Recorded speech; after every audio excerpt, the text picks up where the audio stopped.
Hello guys, कैसे आप लोग आपके सब बढ़िया होंगे। तो आज की वीडियो में हम लोग देखने वाले हैं इम्प्लीमेंटेशन। पिछली वीडियो में हमने पूरा एक्सप्लेन किया था हम लोग क्या क्या यूज़ करने वाले हैं, ठीक है। आने वाली वीडियो में तो मैं क्या करता हूँ, यहाँ पे जो स्क्रॉल बार लगा हुआ है यहाँ से मैं हटा देता हूँ और इस कंप्लीट एक्टिविटी को एक रिसाइकिल व्यू मैं दे देता हूँ लेआउट कि हम लोग यहाँ पे रिसाइकिल व्यू यूज़ करने वाले हैं। तो देख सकते हो जैसे रिसाइकिल व्यू मैंने सेट किया, यहाँ पे कुछ डिज़ाइन साइड में आइटम 102 ये सब लिखे आ गए हैं, ठीक है। ये पोजीशन होती है रिसाइकिल व्यू की। तो इसी रिसाइकिल व्यू को हम लोग आईडी देते हैं रिसाइकिल व्यू, ठीक है। ये हमने आईडी दे दी और ये ठीक है। तो हमने पहला स्टेप यहाँ पे कंप्लीट कर लिया कि रिसाइकिल व्यू हमने हमारी एक्टिविटी में लगा दिया गया है। उसके बाद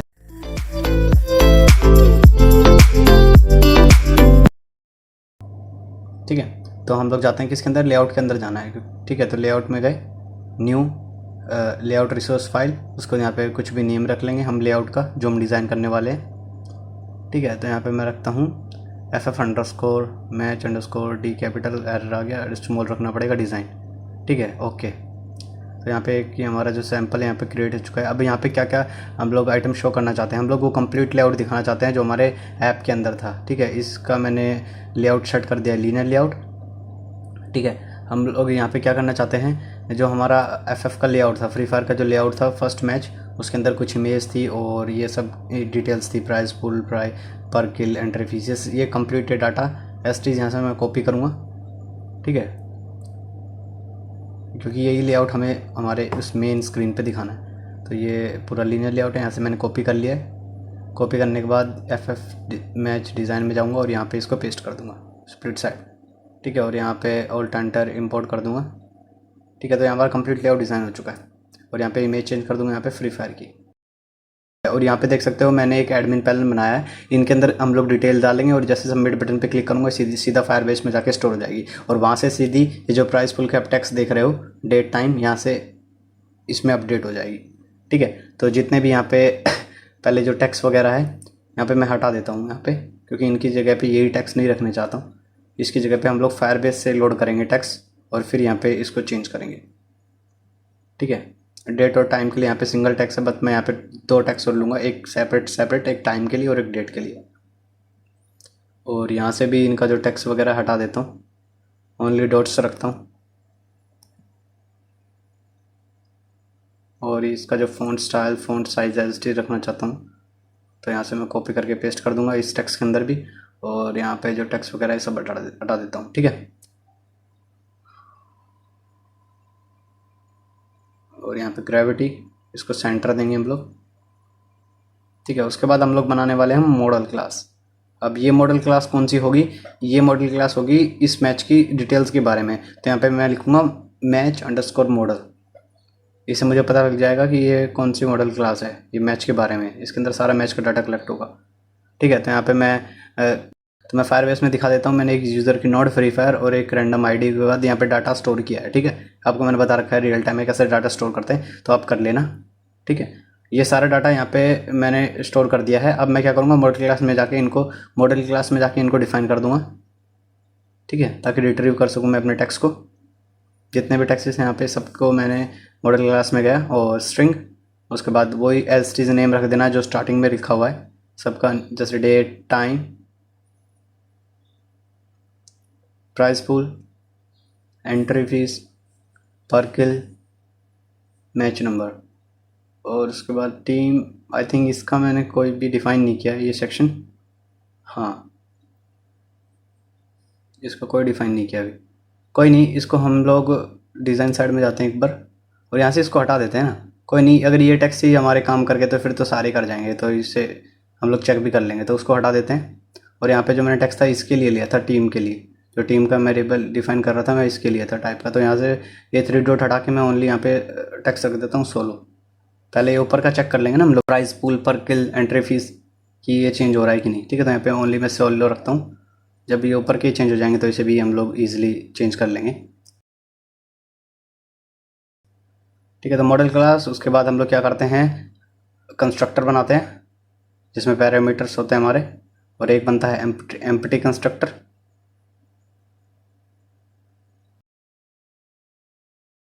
ठीक है। उसके बाद होता है गेटर सेटर।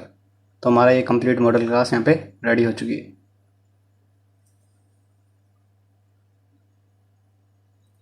अब बारी आती है हमारी अडेप्टर क्लास। अगेन यहाँ पे मैं फ़ोल्डर बनाता हूँ, सबका फ़ोल्डर बना लेता हूँ पहले। अडेप्टर से यहाँ पे मैंने फ़ोल्डर का नेम रख लिया है। उसके बाद इसके अंदर मैं जावा क्लास बनाऊँगा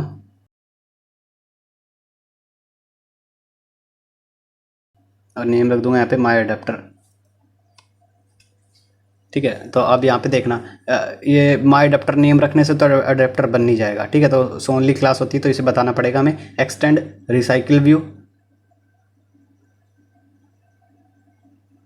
ठीक है, रिसाइकिल व्यू जैसे मैंने प्रेस किया डॉट अडेप्टर, तो यहाँ पे तीनों इसके मेथड आ चुके हैं और ये इंप्लीमेंट हो चुके हैं, ऑन क्रिएट, ऑन बाइंड और गेट आइटम। ठीक है, और जो हमारा एक और था व्यू होल्डर, उसे हम लोग यहाँ पे सेपरेटली अलग से बनाना पड़ेगा। यहाँ पे क्लास होल्डर आप कुछ भी नाम रख सकते हो, कैसे डिफाइन करना आप देख सकते हो। यहाँ पे class holder extend recycle view dot view holder. ठीक है, ये यहाँ पे लास्ट में बताना पड़ेगा कि कौन सी यहाँ पे आप क्लास बना रहे हो व्यू होल्डर की। ठीक है, उसके बाद राइट बटन पे क्लिक करूँगा तो ये हमारे सामने ये मेथड क्रिएट करके दे देगा होल्डर का।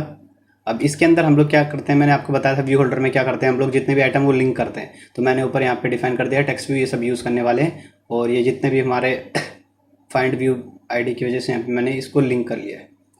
ठीक है, और ये हमारा हो चुका है व्यू होल्डर का काम। अब आप देख सकते हो होल्डर किसका मेंबर है, माई अडेप्टर का। तो यहाँ पे ऊपर बताना पड़ेगा माई अडेप्टर डॉट होल्डर। और उसके बाद हम यहाँ पे एरर शो हो रहा है, इम्प्लीमेंट्स मेथड दिखा रहा है, बट हमने कर लिए। तो यहाँ पे इसने व्यू होल्डर ले रखा है, ओनली होल्डर लेना चाहिए क्योंकि वही हमारी व्यू होल्डर क्लास है। तो यहाँ से हटा देता हूँ, दोबारा इस राइट बटन पे क्लिक करता हूँ, इम्प्लीमेंट मेथड्स, और अभी हमारा एरर हट चुका है। ठीक है, तो ये देख सकते हो यहाँ पे होल्डर शो हो गया, तो इसने यहाँ पे फैच कर लिया होल्डर को। ठीक है, तो व्यू होल्डर में हमारा ये कंप्लीट हो चुका है लिंक का।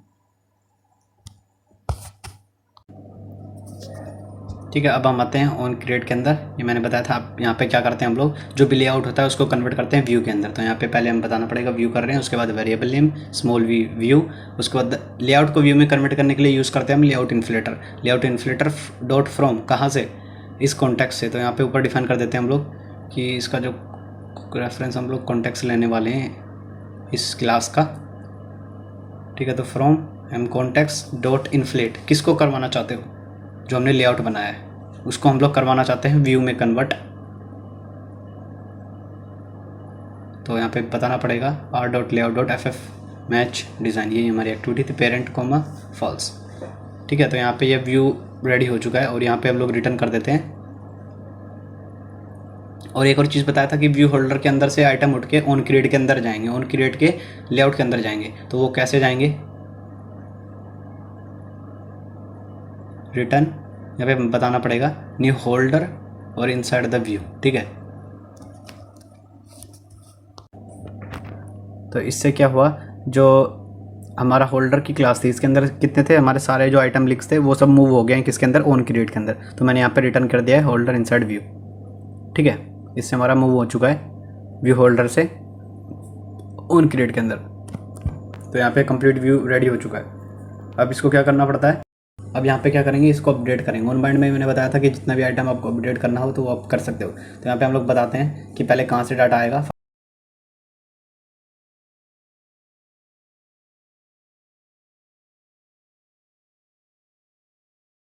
Firebase database dot get instant get reference dot child, जो कि यूज़र का बना हुआ है। ठीक है, उसके बाद न्यू मैच का चाइल्ड है, चाइल्ड न्यू मैच, उसके बाद चाइल्ड है फ्री फायर का डॉट चाइल्ड फ्री फायर। फिर यहाँ पे हमें अप्लाई करना है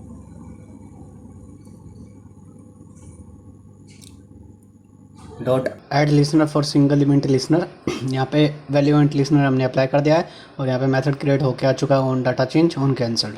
ठीक है, तो ऑन डाटा चेंज में हम क्या चाहते हैं, जितना भी हमारा टेक्स्ट था जो हमने लेआउट पर डिज़ाइन किया था, इनके ऊपर टेक्स्ट चेंज हो जाए, इनके ऊपर टेक्स्ट अपडेट हो जाए। और वो जो टेक्स्ट आएंगे वो कहाँ से आएंगे, फायरबेस से। तो यहाँ पे मैं लिखूँगा सबसे पहले होल्डर है, क्योंकि ये सारा डाटा हमें अपडेट करना है। तो कैसे फैच करेंगे हम लोग, होल्डर, क्योंकि होल्डर के अंदर सारे आइटम लिंक थे। तो मैंने holder dot match number text dot set text, अब यहाँ पे सेट टेक्स्ट करेंगे।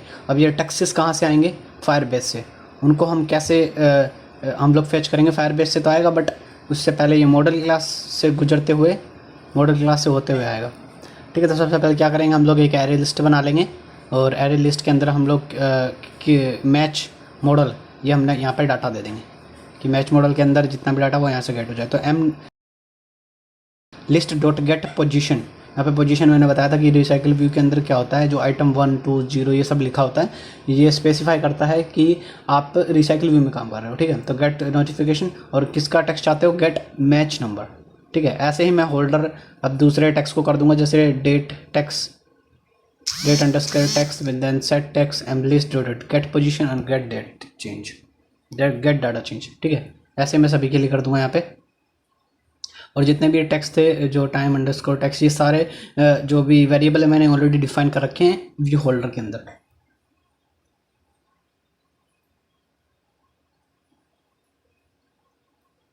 Gate position get kill same as it is ऐसे ही। तो यहाँ पे हमारा अपडेटिंग काम हो चुका है, यहाँ पे एरर आ रहा है, तो इंटर पोजीशन आ रहा है, यहाँ पे एरर शो कर रहा है। जैसे ही रेड बटन पे मैंने क्लिक किया तो रिसाइकल व्यू का एक रेफरेंस यहाँ पे क्रिएट हो चुका है, गिन ने बता दिया, जैसे कि मैंने आपको बताया था कि आइटम के ऊपर हम लोग काम कर रहे होते हैं। ठीक है, तो ये था हमें ऑन बाइंड के अंदर जो हमने यहाँ पे अपडेट कर दिया। और एक नीचे चीज़ जो गेट आइटम काउंट है, यहाँ पे करता साइज़ डिफाइन करना पड़ता है हमारी लिस्ट का। एरे लिस्ट के अंदर जितना डाटा है उतना ही वो साइज़ क्रिएट हो जाए। ठीक है, गेट काउंट। तो ये हमारा अडेप्टर का भी काम हो चुका है। तो हम लोग जाते हैं जहाँ पे हम लोग ये रिसाइकल व्यू अप्लाई कर रहे हैं, एफ अंडरस्कोर एक्टिविटी इसके अंदर अप्लाई कर रहे हैं। तो इसकी बैकएंड कोड में आते हैं। सबसे पहले हम लोग यहाँ पे डिफाइन करेंगे कि भाई हम लोग रिसाइकल व्यू कर रहे हैं, जिसका हमने वेरिएबल नेम लिखा था रिसाइकल व्यू। ठीक है, उसके बाद यहाँ पे लिंक कर लेंगे इसको फाइंड व्यू आई डी, ये एक्टिविटी में काम कर रहे हैं हम लोग, तो find view I D easily यहाँ से हो जाएगा गेट कोलन। उसके बाद रिसाइकल व्यू आप अप्लाई कर रहे हो, बट इसको डिफाइन करना पड़ेगा कि वो जो आइटम आएंगे वो आपको कैसे मैनर में रखने हैं। तो यहाँ पे मैं लीनियर लेआउट मैनेजर रख दिया है। ठीक है, ये ऑटोमेटिकली वर्टिकल ओरिएंटेशन ले लेता है। डॉट दिस इस कॉन्टेक्स्ट में अप्लाई कर दिया। उसके बाद क्या करना होता है, हमें रिसाइकल व्यू के अंदर ये सेट कर दिया है। और अब हम क्या करेंगे, रिट्रीव करेंगे डाटा को।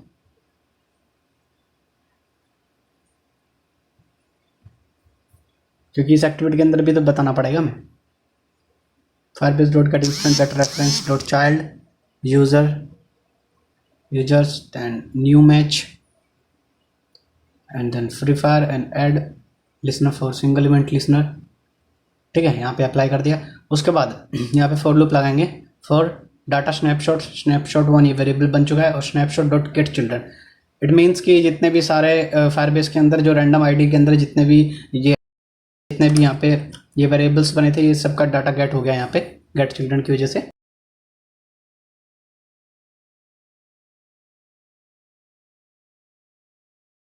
सबसे पहले यहाँ पे एक एरे लिस्ट लेंगे और वो एरे लिस्ट किसकी होगी, मैच मॉडल की। और यहाँ पे एक वेरिएबल नेम रख देंगे। यहाँ पे अभी मैं मैच मॉडल ही रख देता हूँ। ठीक है, हमने ये जैसे यहाँ पे लिखा है कि एरे लिस्ट और इनसाइड मैच मॉडल, तो ये इस एक्टिविटी को अभी कुछ नहीं पता हमें ये कंप्लीट बताना पड़ेगा इसको। इतने से लिखने से ये नहीं होगा कि अपने आप ये फेच कर लेगा कि भाई एरे लिस्ट मैच मॉडल कहाँ से डाटा आ रहा है। ये हमने सिर्फ ऊपर डिफाइन किया है। ऐसे एडेप्टर हम लोग डिफाइन करके इसका वेरिएबल नेम, तो यहाँ पे हम लोग देंगे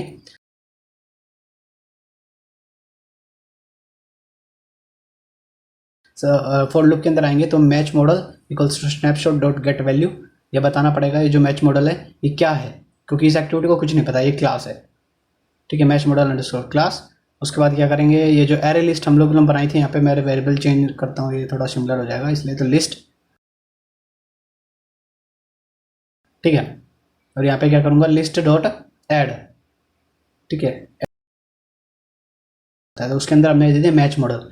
अभी मैच मॉडल के अंदर क्या था, हमारा कंप्लीट डाटा था, जितना भी हमारे मैच जितना भी लेआउट के अंदर शो हो रहा था वो अपडेट। और उसके बाद मैंने कहा था अडेप्टर, इसने ऊपर लिखने से पता नहीं लगेगा कि अडेप्टर क्या है, तो यहाँ पे डिफाइन करना पड़ेगा कि एक अडेप्टर वेरिएबल है। उसके बाद एक अडेप्टर बनाया हमने माई अडेप्टर के नाम से, और यहाँ पे लिस्ट जो कि एरे लिस्ट के अंदर है। ठीक है, अडेप्टर है जो एरे लिस्ट का पार्ट है। उसके बाद F underscore activity dot this. अब ये एरर दिखा रहा है, यहाँ पे रेड बटन पे क्लिक किया तो माई अडेप्टर भेज देता है। और यहाँ पे कह रहा है कि इसका कंस्ट्रक्टर बनाओ। यस, क्योंकि ये जो हम लोग अडेप्टर यूज़ कर रहे हैं ये परमिशन कौन देता है, वो कंस्ट्रक्टर ही देता है। तो जनरेट कंस्ट्रक्टर एम कॉन्टेक्स्ट और एरे लिस्ट का यहाँ पे क्रिएट हो चुका है। ठीक है, अब आपको ये भी पता लग गया कि क्यों जरूरी है कंस्ट्रक्टर बनाना। उसके बाद जो लेआउट, ये जो रिसाइकल व्यू है, यहाँ पे अडेप्टर सेट कर देना है। यहाँ पे सेट अडेप्टर कर देना। इससे क्या होगा, जो हमारा अडेप्टर के अंदर ऑन बाइंड के अंदर से जो हमारा आइटम उठ के रिसाइकिल व्यू में सेट हो जाएगा। ये यहाँ पे फंक्शन है सेट अडेप्टर का इनसाइड एम अडेप्टर जो वेरी लिस्ट बनाया। तो set data in array list of adapter. तो यहाँ पे यह कंप्लीट कोड हमारा रेडी हो चुका है। अब फाइनली इसको रन करके देखते हैं। और रन किया तो इसको क्लिक किया तो ये हमारा एप्लीकेशन क्रैश हो गई है। ये चेक करना पड़ेगा कहाँ पे एरर है। लॉगिट में जाके ये list dot add match model में भी तो ठीक है। यहाँ पे हाँ देखो, ये जो आईडीज थी, मैं लेआउट में जाता हूँ तो देख सकते हो यहाँ पे मैच नंबर अंडरस्कोर टेक्स्ट है, बट यहाँ पे सिर्फ मैच अंडरस्कोर नंबर लिखा हुआ है। अब इसको यहाँ पे मैंने ठीक किया है। तो ये आईडी का भी आपको अच्छे से ध्यान रखना पड़ेगा, वरना एरर शो करेगा। जो हमारा ये जो लेआउट था जो हमने डिज़ाइन किया था, इसलिए लेआउट को मैं हाइट इसकी रैप कंटेंट कर देता हूँ, क्योंकि उतना ही स्पेस चाहिए जितना ही हमारा आइटम है। ठीक है, जैसे एक्टिविटी होती है और ये जो बॉक्सेस में ये हमारी इमेज है और नीचे हमारा टेक्स्ट है। तो अब ओनली इतना ही कंटेंट हमारे लिए यूज़फुल है और नीचे का रेस्ट ऑफ द पार्ट नहीं चाहिए। तो हम लोग क्या करते हैं, जो लेआउट है इसकी जो हाइट है, हम लोग इस हाइट को कर देते हैं रैप कंटेंट। अब फाइनली इसको रन करते हैं तो देख सकते हो जैसे मैंने क्लिक किया था मैच ऐड हुआ था, वो सारी डिटेल आ चुकी है। एक और मैच ऐड करके देखते हैं। एंट्री फिश, उसके बाद मैच नंबर, प्राइस पूल, उसके बाद डेट, यहाँ पे मैं कुछ भी डाल देता हूँ अभी और टेस्टिंग के लिए। उसके बाद टाइम, जैसे सबमिट बटन मैंने क्लिक किया एडिट मैच यहाँ पे मैसेज हो चुका है। और जैसे मैंने क्लिक किया फर्स्ट मैच पे तो देख सकते हो हमारा दूसरा लेआउट रेडी हो चुका है। तो ये था हमारा रिसाइकल व्यू का कॉन्सेप्ट। ऐसे ही आप दूसरे गेम में अप्लाई कर सकते हो, जैसे पबजी वगैरह और नीचे जितने गेम थे।